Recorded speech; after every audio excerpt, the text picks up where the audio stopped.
Good morning. We'll start session 3 on chapter Coal and Petroleum.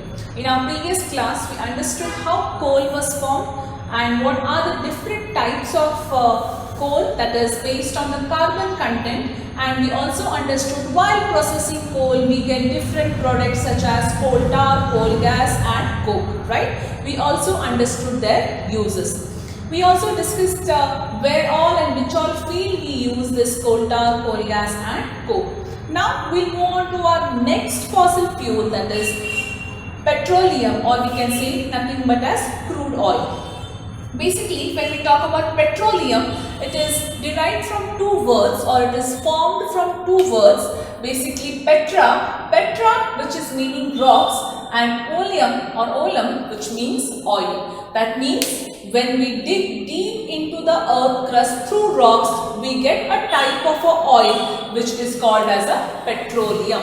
Another word for petroleum, we also call that as a crude oil. Crude oil is something which is very sticky and has a pungent or a bad odor, what we can see. Now, all this oil, crude oil or coke, anything which we derive it or obtain from our earth crust, these fossil fuels will have a bad smell or a pungent odor. But when it is being processed into several different fields, now for example, we understood that now by processing we get coke, coal tar or coal gas, wherein these are used in drugs, explosives, perfumes, dyes, etc. So their smells are also modified. Now we cannot tell perfume has a bad smell, naphthalene ball has a bad smell. It has a typical smell, but those are again rectified, right? We'll move on to the next one. Let's understand now how petroleum was formed. Now, as we understood that when these dead plants and animals, remains of these dead plants and animals were buried deep inside the earth, that is when the vegetation, swamp-like thing, got buried deep inside the earth crust for millions of years. There, due to high temperature and pressure, formation of coal was done. Similarly here, petroleum products or the crude oil was formed by the decomposition of the living organisms deep in the ground. Now when we talk about the ground, deep in the sea, that is in the water. Now what happens if the fishes, marine life, aquatic plants, anything there which die?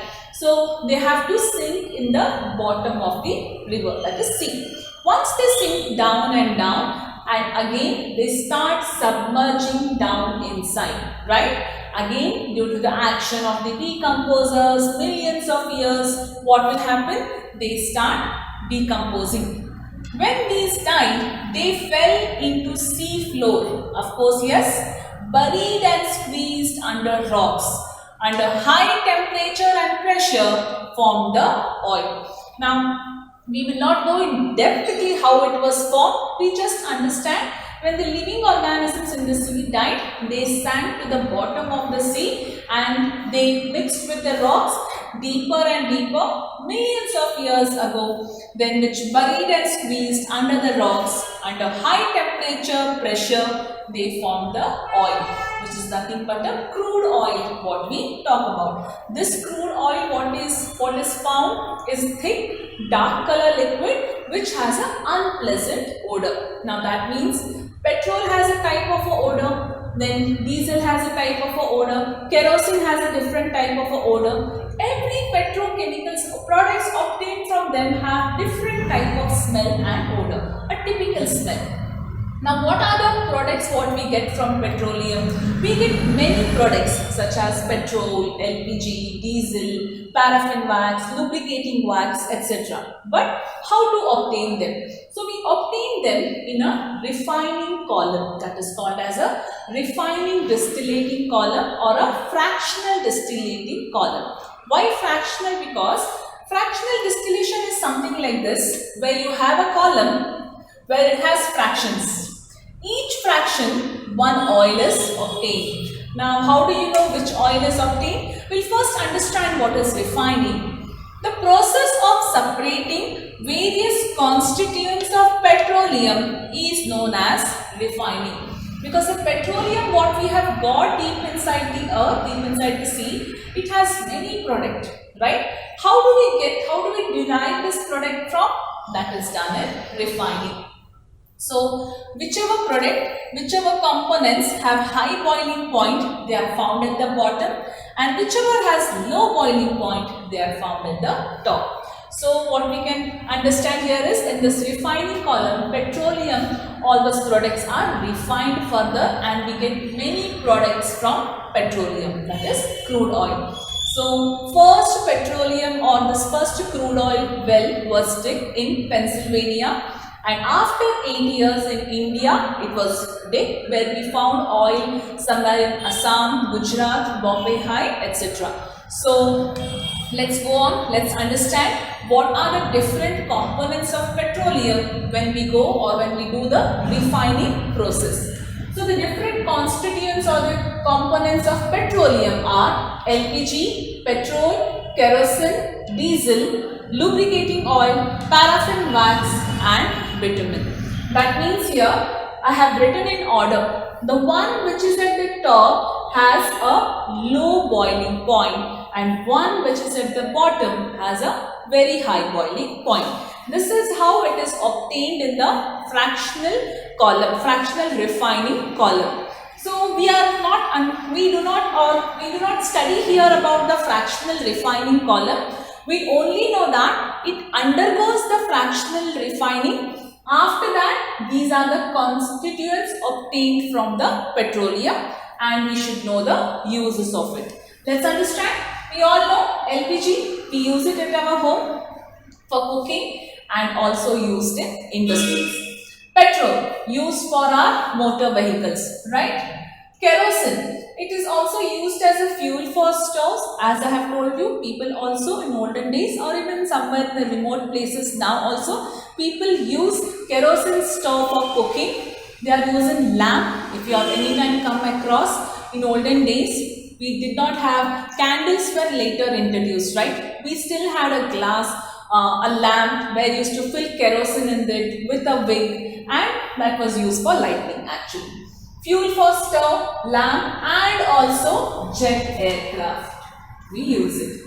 Diesel, again we know that we use it for electricity generator and also used in the heavy vehicles. We also know that sometimes four-wheelers also come with the diesel as well as petrol, right? Lubricating oil. Lubrication for machinery. Another word for lubricating oil, I can use it as a grease. Now, sometimes your gate or your door is making a creaking sound. What is this creaking sound? While opening the door, closing the door or while opening the gate, which makes a creaking sound sometimes. We just apply the lubricating oil or a grease. If not, we also use the common oil what we have at home sometimes. After that, the creaking sound is stopped. Or we something call that as a grease, which is dark grey or a black, which is sticky in nature, right? If you have come across any time. So usually, wherever shutters are there, they open and close the shutters. At the corner of the shutters, if you get to see that there is a black color sticky thing which is nothing but a lubricating oil or lubricating wax used in machineries. Why do we use this? Because it reduces the friction. We study about lubrication in your friction chapter. So it gives easy movement, right? So it is also a component of a petroleum. Paraffin wax. Ointment, wax, Vaseline, those are nothing but made out of paraffin wax. Now just see here, as when I told, petroleum crude oil when we obtain is a very dark blackish liquid which has a very bad pungent smell, right? That means, do LPG, of course we get, do petrol have that bad smell that we cannot withstand? Then the kerosene, diesel, or paraffin wax, ointment what we use, or Vaseline what we use. Wax, what is wax? Which we use in our candle, right? That wax only. So the smell what we talk about, or the pungent smell when we talk about, it changes according to the constituent or mild processing. Then we have bitumen, which is used for paint and road surfacing. Now you should know what is this bitumen. Did we come across this bitumen somewhere? Yes, we came across this bitumen in our last class. Where? Types of coal: lignite, bituminous and anthracite. It is the same thing what we have got here, right? Which is used in paint and road surfacing. So these are the different constituents of petroleum and their uses. A very important question for 3 marks it can be asked. Now we'll move on to the next one. Now petroleum or petrol is called as a black gold. Why it is called as a black gold? Because it yields several substances that are commercially successful. Now all these constituents of petroleum, what we studied here, it yields several substances, of course, yes, and which are successful commercially. We make use of all these substances in various fields and for various things, right? That is why it is called as a black gold. It is obtained from the next part. What we should know here is the products or the substance obtained from petroleum and natural gas are petrochemicals. So there are certain other substances also which we obtain from petroleum as well as natural gas, which are known as petrochemicals. Now petrochemicals, where do we use them? We use them in synthetic fibers, that is nylon, polyester, acrylic, etc. We use them in detergent, polythene, man-made plastics, etc. I think you all might have come across this word petrochemicals in synthetic fibers chapter. Now when we look at all these things, that means it is yielding so many substances which are commercially successful. That is why we term them as a black gold. So this was a story about petroleum and its useful constituents and its uses. So in our tomorrow's class we will study more about natural gas and its uses, and what are some consequences of using these fossil fuels. What happens when the fossil fuels are going on depleting? What steps we have to take? We'll understand that in our next class. So in today's class, if you have any doubt, you can call on the same day of the video set. Thank you.